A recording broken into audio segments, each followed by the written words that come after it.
Maligayang Pasko po kapamilya, ako po si Father J-Boy at tayo na po at magkape at pandasal. Kung nakikinig tayo sa radyo o nanonood sa telebisyon o nagbabasa ng dyaryo o nagsisurf sa internet, umaapaw ngayon ang pagtutulungan at pagdadamayan sa bawat isa. Sa Legazpi City, nakita natin ang mga canned goods na sinulatan ng iba't ibang mensahe ng pagdamay at pagpapalakas ng loob. Sinulat doon ang mga katagang, mahal namin kayo, magpakatatag kayo, hindi kayo nag-iisa, kaya natin ito at mahal kayo ng Diyos.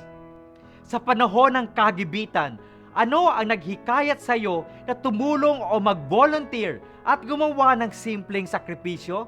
Mahalagang pagnilayan ang marubdob o matindi nating malasakit sa ating kapwa.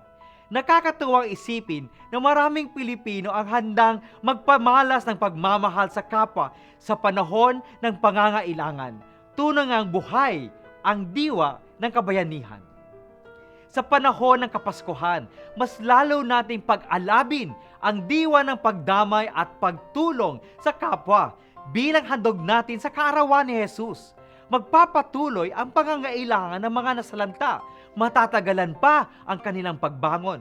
Ngunit kung tuloy-tuloy ang ating pagtulong, magiging madali ang kanilang pagbangon dahil narito tayo upang sila ay alalayan at damayan. Ipagdasal natin na hindi tayo titigil sa ating pagtulong. Magandang umaga po.